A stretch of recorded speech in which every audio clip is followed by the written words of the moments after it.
Business leaders and intellectual business community, we continue the second segment of this topic, the Uncompromising Leaders, taken from Harvard Business Review, August 2008.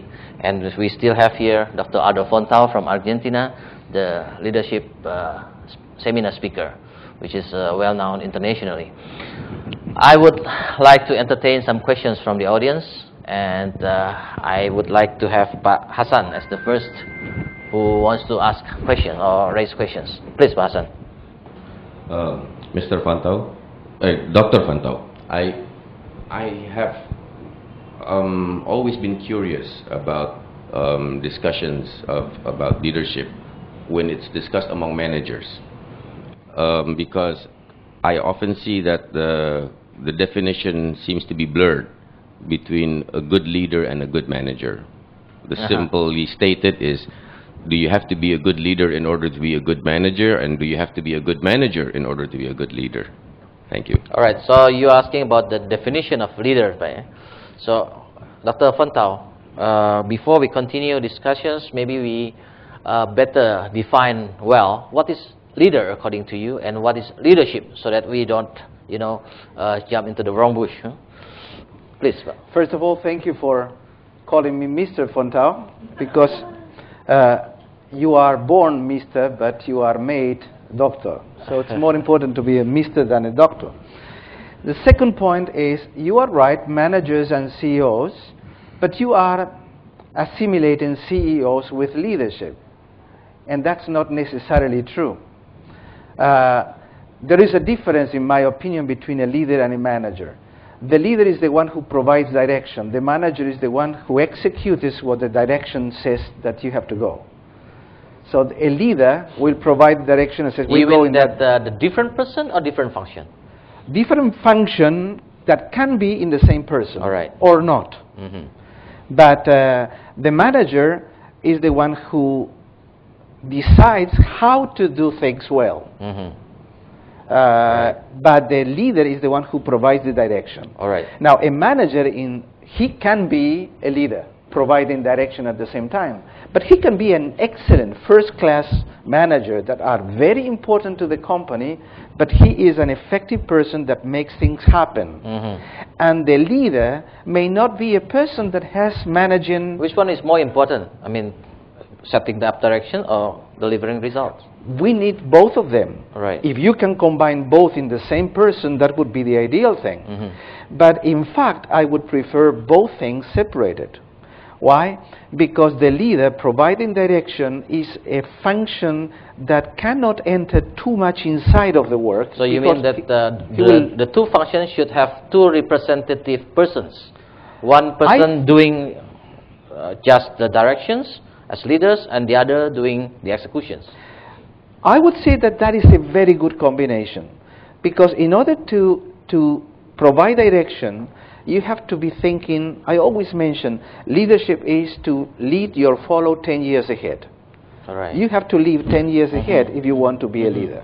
You cannot be a leader just reading what's going to happen next month. I see. So to be a good leader, you need time to, to think, to reflect. And if you are doing also executions, you might lose your time. You don't have time to reflect and to think of for the futures. You are too much involved in the daily process. You are advising of specializing in the leadership function or managerial functions. Or if you are a manager, you need to take time aside for reflection. I was very much impressed with the Microsoft CEO, and he used to get a retreat twice a year. Yes.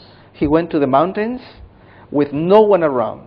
They brought the food for him in a helicopter once a day, and he would go there with all the reports of all his people. He would distribute it on the floor, and he would read and think during that week. Nothing else. No communication. Why? Because he was providing direction. I see. And he came back with instructions and clear directions. So he gave the direction to the managers, and the managers will put those things in practice. So the leader's definition is clear, yeah? What is leadership definition then? Leadership is the art, not the science, but the art of providing direction. The art of providing directions. I prefer short definitions. You can be more specific. So may I yes, add to that?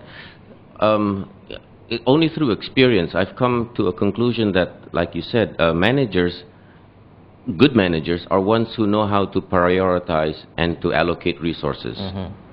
And a lot of excellent CEOs know how to prioritize and how to allocate resources.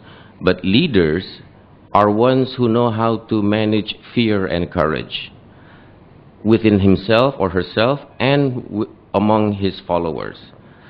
So this is why it takes a movie star, a B-grade movie star, to decide that Strategic Defense Initiative will stop the Cold War. It's not a high-tech or a Harvard MBA president or something who figures that out. It's a movie star who decides that the threat of a laser-driven war can stop the Cold War. So, and this is where courage against all odds comes to. All right. Thank you. All right. Okay, thank you, Pak Hasan. We will have time to talk about your fear-driven leadership later on. Okay, Dr. Fontao, let's move on. Before we continue with more, we still have maybe other audience who wants to ask about what we have talked in the first segment. Please, Pak Razif Uno. I'm still wondering whether a good leader is not somebody who has a very clear vision of what will happen, like you said, 10 years from now, not just tomorrow. So coming back to that, I would say that a good leader or a good leader doesn't necessarily have to come from good managers. Yeah. A good leader is somebody with a vision. He can come from outside. He can come from nowhere. I see. Yeah. What is the relationship with what we talked previously about? See, we have been talking about leaders from within. All right. Okay? And leaving out leaders from outside out. So what I'm saying is that leaders can fall from heaven or from anywhere else. Doesn't necessarily have to come from inside the organization. Okay, taken point. So, if your definition is leader is somebody who provides vision, anybody who can provide vision, regardless whether he grown up from internal people or from outside, same good leaders. Doesn't necessarily grown up from the internal person. Yes, it's true. It's absolutely true. Now, we are physicians, both of us. So we come from a different perspective. Now, our perspective is this.